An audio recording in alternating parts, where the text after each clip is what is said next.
Good evening বন্ধুরা, good evening from আমার পাড়া। যেমনটা তোমাদের বলেছিলাম, সকালবেলায় 1000 মেরে দিয়েছি নেট। হ্যাঁ, সকালবেলায় নেট 1000 টাকা মারিনি অ্যাকচুয়ালি। সকালবেলায় 700 টাকা, 720 টাকা নেট মেরেছিলাম, কারণ 1000 টাকা ইনকাম করেছিলাম, যার মধ্যে 280 টাকার আমি রিচার্জ করেছিলাম ইন ড্রাইভে। হ্যাঁ, 280 টাকা ইন ড্রাইভে রিচার্জ করেছিলাম। সকালবেলায় নেট 720 মেরে দিয়েছি।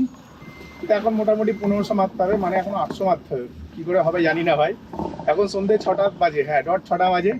আমি কাজে বেরোচ্ছি, ফার্স্ট ট্রিপ পেয়ে গেছি। ফার্স্ট ট্রিপে প্যাসেঞ্জারকে নিয়ে যাবো, একটু উল্টোপাল্টা লোকেশন দেখাচ্ছে। লোকেশনটা মোটামুটি ওই অ্যাভারেজ ধরে নাও না, ওই 7 কিলোমিটার হবে। 8 কিলোমিটার দেখাচ্ছে, কিন্তু 8 কিলোমিটার হবে না, এটা 7 কিলোমিটার। উল্টোপাল্টা দেখাচ্ছে লোকেশনটা, দেখে আমি বুঝে গেছি। একটা 8 কিলোমিটারের ভাড়া নিয়েছি 260 টাকা। প্রচণ্ড চামার প্যাসেঞ্জার ভাই, কি বলবো, এতই চামার প্যাসেঞ্জার। 280 টাকা ভাড়া চাইছি, কন্টিনিউ ডিক্লাইন করে যাচ্ছে। তারপরে 260-এ অনেকবার রিকোয়েস্ট পাঠিয়েছি, নেয়নি। লাস্টে বাধ্যতামূলক গাড়ি না পেয়ে আমাকে নিয়েছে। আমি বললাম চলো ভাই, গাড়ি না পেয়ে নিয়েছি, সেটাই আমার সই। কারণ হচ্ছে আমাকে এখন কাজে বেরোতে হবে, আর এই গ্রাম থেকে বেরোনোটা সব থেকে বড় ব্যাপার। কারণ একখানাই ট্রিপ পেয়েছি এই গ্রাম থেকে, মাত্র একখানা ট্রিপ দেখা যাচ্ছে অ্যাপের মধ্যে। বুঝতে পারছি কি বলছি? এই গ্রাম থেকে মাত্র একখানা ট্রিপ দেখা যাচ্ছে অ্যাপের মধ্যে, আর বাদ বাকি সব বেকার। এই হচ্ছে ম্যাটার, বুঝলে? তাই জন্য ভাবলাম ঠিক আছে চলো, একটা ট্রিপ পেয়েছি। এখানে 20 টাকা কম থাকলেও এই ট্রিপটা নিয়ে আমি যদি বেরিয়ে যাই এখান থেকে, তাহলে পরে আজকে আমার দিনটা শুরু হয়ে যাবে। হ্যাঁ, তাহলে পরে আজকে আমার দিনটা শুরু হয়ে যাবে, যদি আমি এখান থেকে বেরোতে পারি আর কি, তাহলে দিনটা শুরু হয়ে যাবে ভালোভাবে। তো ওই জন্য ভাবলাম যাই, এখান থেকে বেরিয়ে যায়। 10-20 টাকা কম থাকলে আর কি আর করা যাবে। কারণ 260 টাকা ভাড়া, মানে বুঝতে পারছো, 3 বার 36 টাকা কোম্পানিকে দিতে হবে, 230 টাকা থাকবে। আর 7 কিলোমিটার রাস্তা 230, ঠিকই আছে, খারাপ না, ঠিক আছে। 30 টাকার ওপরেই পাচ্ছি।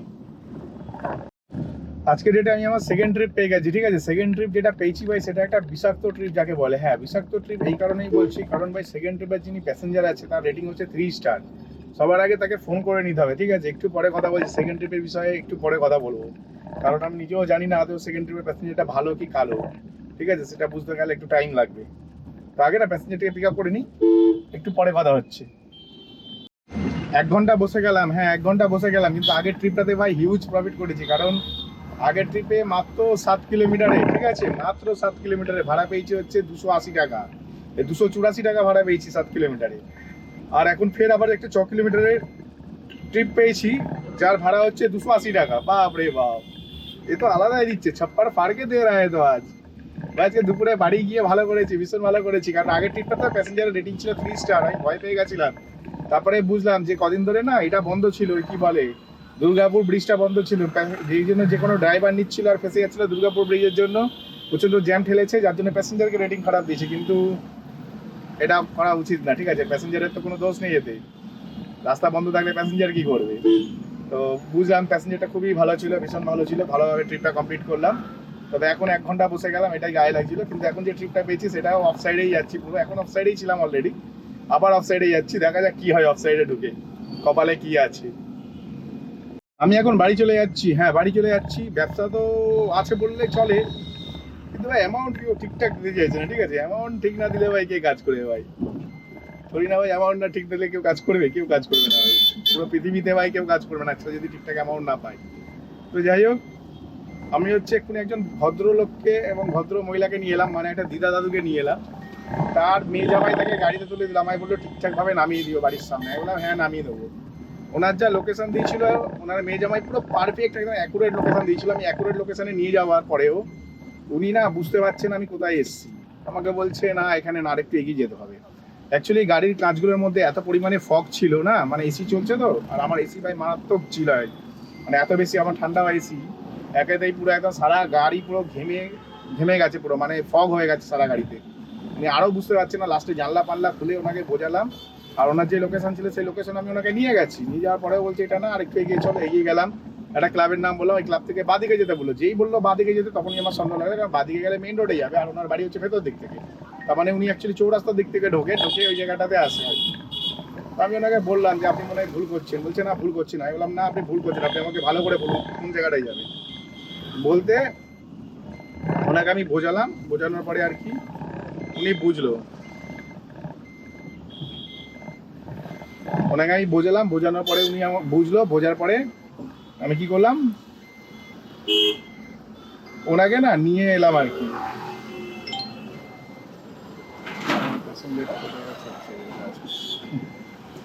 তো ওনাকে আমি নিয়ে এলাম, হ্যাঁ ওনাকে আমি নিয়ে এলাম।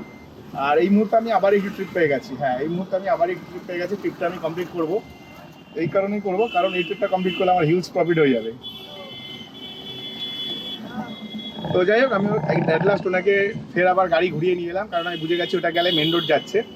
তো আমি হচ্ছে ওনাকে ঘুরিয়ে